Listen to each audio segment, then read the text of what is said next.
Thank you for staying in the Monday Report. Waziri is still with me here, Honorable Lee Kinyanjui, CS for Ministry of Investment, Trade and Industry. CS, before we took that break, we were talking about these tariffs. So have you done an analysis of the potential revenue loss and job losses? You've said that it's been suspended for 90 days, but should they insist that it's at 10%? Have you done an analysis of the possible revenue loss to Kenya and the jobs that could be lost as well? Okay, thank you. I think no country can make a full and complete assessment at this stage because the impact will depend on finally what number they will charge Kenya, but also competition. And all those factors are not in our hands. However, finally, when it is settled, it is possible to do a simulation and show within the first 3 years, this is what is likely to happen.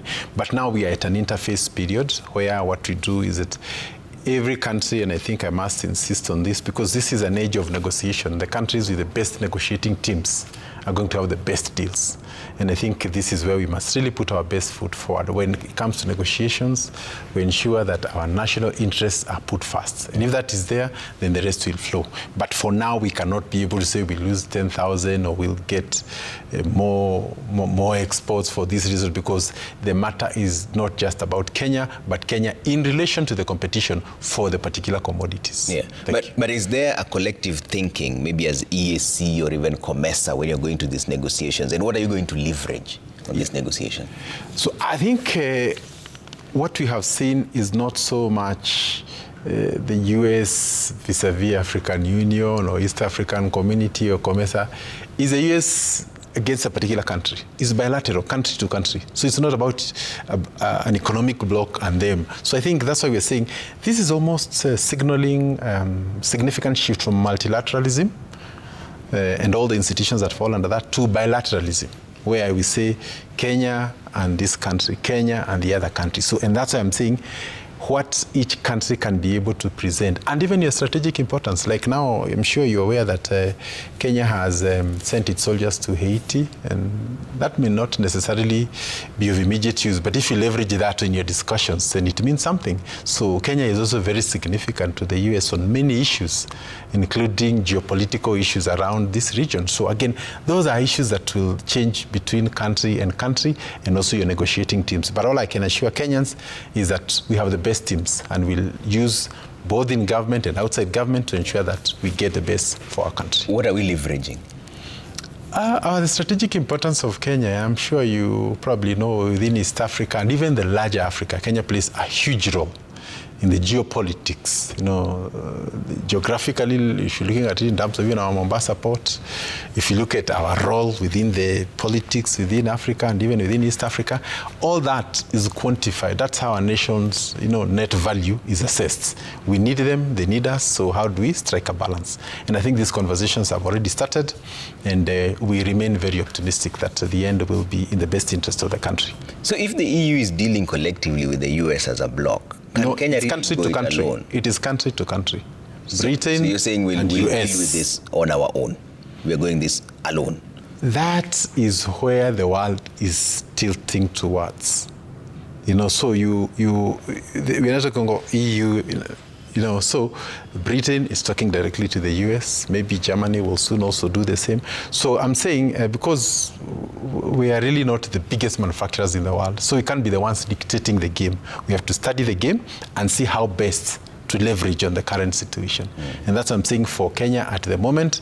We are packaging ourselves so that we can be able to get the most of what we have to offer together with our trading partners. Yeah. But we know that Kenya is a net importer. Is there a plan to stabilize this and make sure that we have favorable negotiation terms? Again, when you say net importer, it will depend on which country and which commodities. So there are countries where we have a deficit, there are countries where we have a surplus. So we may be on a deficit in one country and a surplus in the other. In fact, there are situations where one year you had a surplus, the other year, So it depends on country to country. But the truth is, irrespective of all that, as a country, we need to increase our manufacturing base. I think that we can't say enough of that. We need to find how we can be able to produce our pen, our clothing, our shoe, everything you can imagine locally, even fridge, even motorbikes. These are things that we can be able to do here. And it is for that reason that we are telling Kenyans that that age when solutions came from out is almost gone. And that's a conversation we have also brought to Africa, where we are now having the Africa Free Trade Area, where we are now saying the current trade between African nations is at around 14.6. So the other nearly 85.4 is trade between Africa and everybody else outside. So if Kenya and many of the other African countries also looked at the African market, there lies part of our solution. And I think we need to look at what can we best produce. Like just a good example, the USAID has withdrawn from supporting our healthcare. That is not necessarily a good thing, but the truth is it also offers an opportunity for local solutions. And we want to work with the pharmaceutical industry to be able to step in, produce drugs that can help to stabilize our healthcare system, and also at a price that is also competitive. We can also do that for neighboring countries and everybody. So the withdrawal also presents an opportunity to the people and the countries that are here. And I think Kenya stands at a very unique position to be that hub for healthcare solutions. And I urge everybody in that space to align. Speaking of aspiring manufacturing, are there any relief measures that Kenyans should expect from the upcoming budget statement 2025-2026 that will spur trade growth in the country? Thank you.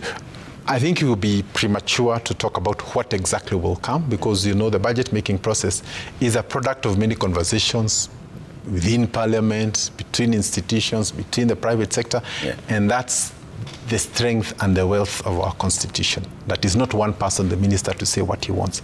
However, there are certain things that have already happened. One, we have seen what we call the lowering of the interest rates. If you look at where we were 3 months ago and where we are now, I can assure you in another, maybe by September, we'll be doing it around 14%. So the interest rates, because financing is very critical to industry or any other business, is gradually coming down. And we continue to urge the banking sector to also come down with the same speed they went up, so that we don't also push it too far. And I'm glad some of them have already started responding. The second thing is that our exchange rate has really stabilized. You recall not too long ago, it was at 160, 170. So when you are importing part of your raw materials and import at 170, and by the time you come to sell, it has gone down to 140, 150, some companies can close, and I can assure you some almost went down. Now, just for your information, across Africa, most of the currencies have had a thorough beating. Some have lost 30%, 40%, 50%. Currently, the Kenyan currency is the best standing currency in the whole continent. And you also need to know that unlike any other country in Africa, today if you want to make a payment out of Kenya of $1 million, $2 million for whatever supplies you want to get, you don't need to consult anybody. You just do your transfer. Not many countries allow their money to the forex to go out that way. There's a lot of forex control. So Kenya still offers a very unique proposal.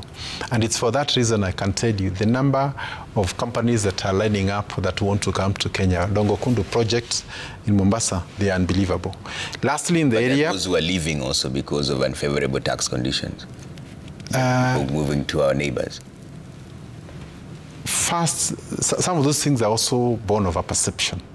But I can come to that. The other issue we wanted to say, our taxation has not been very friendly to business. So you're coming to set up an industry for the next 10, 20 years. You've borrowed your money for 10 years. Now, your profitability depends on the taxation. But in Kenya, taxes change every year. So you don't know whether it will be 10% or 15 or 30. So for that reason, you're really on a casino. You know, you don't know exactly where it will be. So one of the things we are proposing is to try and have like a 3-year period where most of the taxes that affect industry remain constant, so that at least we increase the window of stability so that we can plan. You don't have to say you're hoping this will be this way. You remember in the past even people would hoard because tax really means everything. So we want to bring around that stability.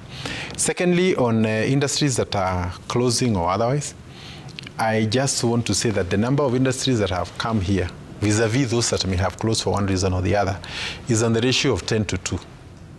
But more importantly, I would invite... Is this a statistical analysis, yes, or an approximation? Yes. What has happened today, if a big industry comes and opens, like I can tell you, we have a factory in Isinya that is producing tiles, and is doing nearly 60% of the whole of East Africa. But that is not breaking news. But if one leaves, that is breaking news. So I think we have also... So you're saying the ratio is 10 to 2? Camera, yes, our cameras are more on what is not working, but not on the many that are working. If you look at the 5-star hotels that have opened in the last few years across Kenya, in fact, our number of hotels that will have been opened in the next 2 years will be almost half of what has been there since we started. So there's a huge growth momentum that is there. We need obviously to leverage on that. And I think my request also is for Kenyans, for all of us to realize that we have a responsibility. The government alone cannot create the environment for growth. And just for me to state, some of our markets where we sell our products are also very sensitive. For example, tea is mainly sold, like say in the Arab countries, that's why we sell much of our tea, and part of it to Europe. Yeah. So countries like Egypt, Sudan, Pakistan, Iran, and many others buy our tea.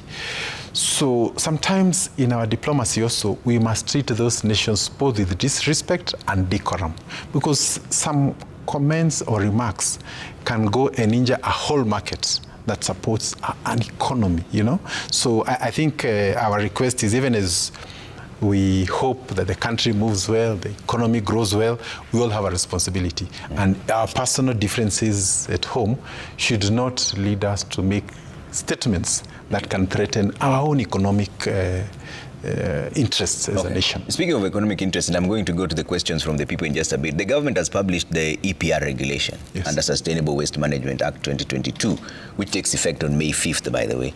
How will these regulations affect local manufacturers, especially now that they're required to take responsibility for managing waste from their products after use? Okay. So I think the first thing is to note that Kenya is one of the countries with the most progressive environmental laws. In fact, since we banned the polythene, I think Kenya has really been, even smoking in public, I think some of these things have been very progressive, and I think we must retain that. And for the environmental world, including the Wangari Maathai's heritage here in Kenya, because countries also position themselves depending on what areas you want to be ticked. So it's for that reason we say that if you walk around even by the roadside, the garbage you see is mainly milk packet is thrown there, bread, cigarettes, and all that. So the people who cause that, they also have a responsibility to ensure that we take care of that aspect of the environment. Maybe the point we need to say is that there should be sustainability, and if people are also taxed, it must go to do exactly that. Okay. But I think you recall there were times when you would drive maybe from here to Thika or Nakuru, and the whole road was completely littered with paper, because the nature of really our driving is when you finish with a packet of yogurt, you throw it outside. So who comes to collect that packet of yogurt? So some of these measures are primarily to help us have a clean environment. And I think even as we do that, I think the issue is sustainability, and also for us to realize if you didn't throw it, then someone would not have had to come and pick it. Yeah. Just put it in the car, and then when you reach, you can dispose it properly. But maybe that culture is yet to come. All right, I was speaking to some manufacturers earlier on, and they were concerned about the import fee. In fact, they were saying that in that same regulations, it's introducing a flat rate charge of 150 per imported item. So if you import a Boeing 777 and import a beer can, it's still 150. Is that fair? For now, I would not want to respond to that first, because the proposals will be coming before Parliament, but I've not heard about it. Plus, I also don't think it's practical to look at it that way, because taxation is based on value, really. But I have not heard about it. And importation of raw materials in bulk, how will your ministry ensure that the raw materials used then in manufacturing are exempted in order to spur growth in the manufacturing sector? The importation of materials is critical in the final cost of the product. So it is in our best interest to have the raw materials as cheap or as affordable as much. Because, you know, part of what we produce, we also export to our neighboring countries. So if we tax the raw material, then it means the final product will be expensive. And therefore, competing within the region becomes difficult. And it's good to know that Kenya is a leading exporter within the broader region. So on a case by case, where we have locally available materials and you want to import, we also want to create a balance so that we don't tax so much what is being imported, so as to protect the local, especially when the local has no capacity to satisfy the market. Okay. So all we need to have is a mechanism where the locally produced raw materials are fast absorbed. But we do not want a situation whereby we over-penalize imports of raw materials to protect the local, because eventually that adds to the build-up of the cost of the final product. Okay. And it is for that reason that sometimes we have been outpriced and become less competitive because of that tax structure. But the good thing is that we're already in discussions with the stakeholders, and I think putting the interests of the nation first will be able to come to an amicable solution. Okay, let me bring up the questions from the people so that we see if we can answer some of them. Bring them up at Trevor Mbija at Citizen TV Kenya. Use the hashtag Monday Report. As we see what you're saying, Gigi Boniface says, as the CS entertained the idea of barter trade with key creditors as a debt management strategy. Also, let the ministry have a framework for the establishment of a national export credit agency. South Africa has been successful. Okay, on the issue of barter trade, you see when you take any note is written there, legal tender, meaning by law, if I pay you for something I owe you, you're obligated to take it. Yeah. But that I can bring my goat to pay you, I think we need some... I don't believe that's the kind of barter trade it means. We have had that question before, where you sell a product, say, to a country within an African country, export, say, tea, to a particular country, but they do not have the dollars to pay you. So what do we do when you still have to sell there? So I think there are those conversations, but at the Africa continent space, we are trying to see how we can use our currencies. Okay. So how can we sell, say, in Ghana, and we are paid in Kenya shillings or in Ghanaian shillings, and work on that. Okay, let's bring up another question and see what you're saying online. Let's bring that up and see. Bide says, ask the CS, why is he silent about State Corporation East African Portland Cement Company boardroom wrangles over president's appointed MD and CEO? Okay, I really don't know what they mean by silence, but you see, the role of a minister is to oversight the board. And so far, nothing has come to my attention that requires to be addressed in that respect. However, over politicization of corporate entities and businesses sometimes can go against the interest of that particular entity. And because Portland is in the stock exchange, is a quoted company, I would desist from making such comments, because it's not in the best interest of the public. However, if there's an issue that needs to be brought to my attention, we both have the time and willingness to resolve it. Okay. Let's bring up more questions online and see what you're saying. Pose as many of them as we can. Okelo Mwalimu says, can Governor Lee Kinyanjui confirm to the country the real power behind his appointment? Did Uhuru play a role? Secondly, has he taken stock of the implementation status of the KK Regional Economic Pacts as contained in their manifesto? So the question is whether... Let's bring that up again. Did President Uhuru have a hand in your appointment? Let's start with that. Okay, I will ask him. I will ask him. You know, these questions require clarity. I've been asked before. Yeah. I can only promise to ask and maybe respond at the right time. So you don't... But I think also to say this is not my first public appointment. I've served in Parliament. I've served in parastatals. I've been a governor. So I think also I'm not entirely new to public service. Or new even to the president. We were together in Parliament all along. So I think the point is... So how did you land on this appointment? The opportunity to serve your country should not be politicized, you know, in terms of, I don't know where you come, who brought you, which party. I think we're here to serve the nation in the gap that is there, and you're doing everything possible, irrespective of the politics of the day. And I think really that's what we would want to see ourselves. So not from partisan lenses. How did you learn of your appointment? I was asked whether I am ready to come and fill a position to move the country forward, and I said, anything that helps my country move forward, even if it's by 1 inch or 1 kilometer, I'll be that part of the conversation. Who asked you?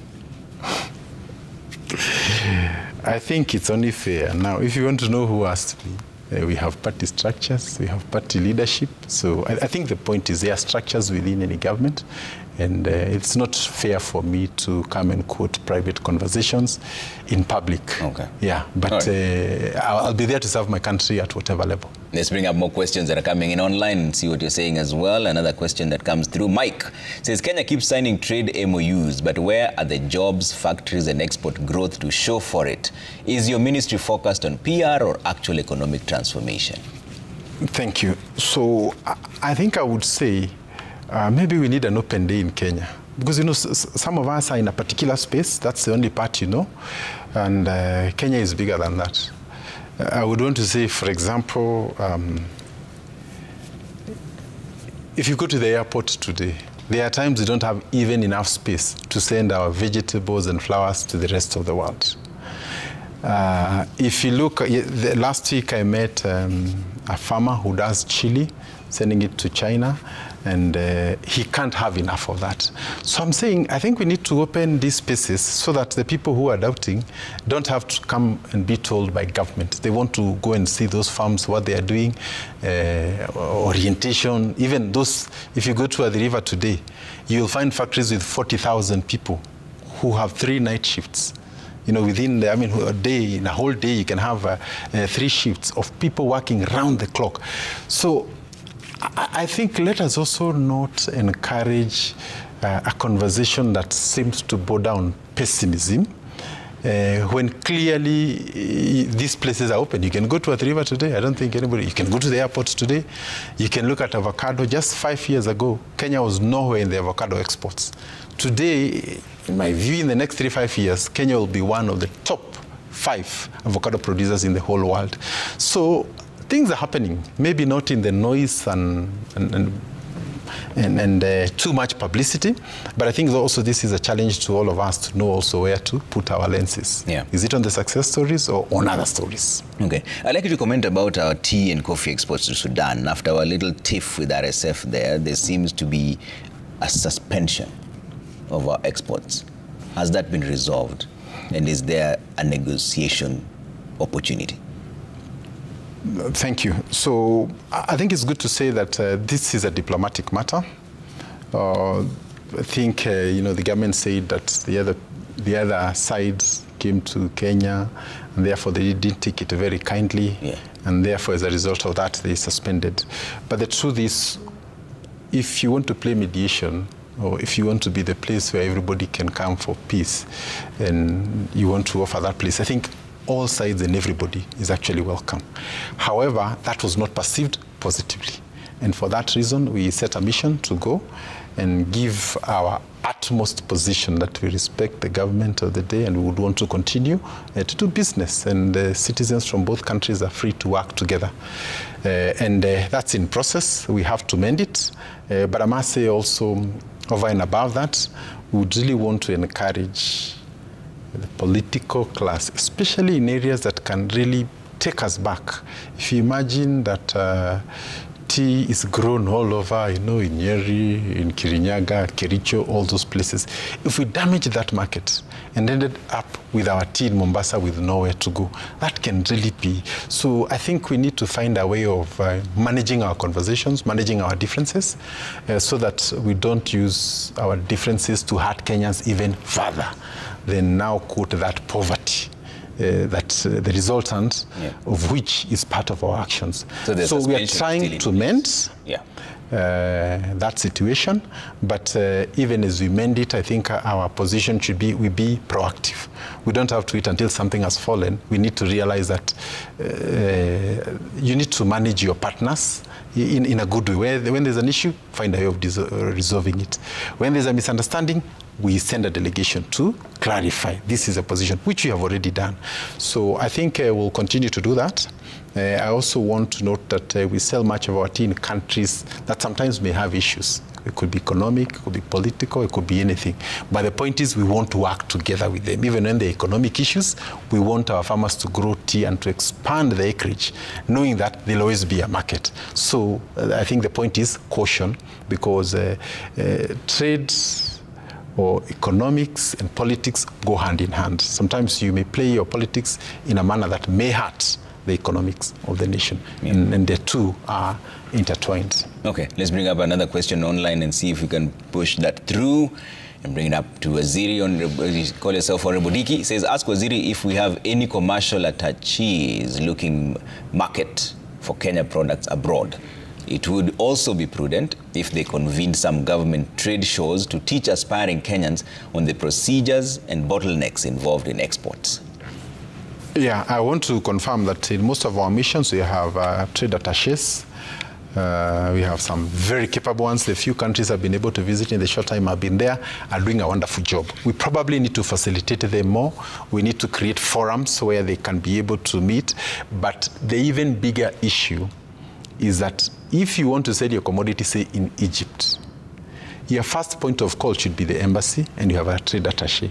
Then you can tell them, we have this commodity, we would want to sell here. Can you convene for us the possible buyers? Any information that may be required, they become the first point of call. And they have been able to link traders with markets. They have helped us to solve conflicts where they are there.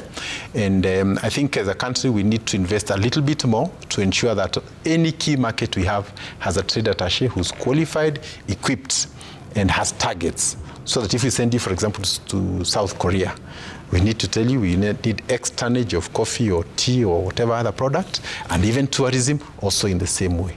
So I think maybe where we are going, especially with the new global trade alignments, is that a country must put its interests first. And so even these attachés who go there, even ambassadors and everybody must be aligned to the goals of the nation.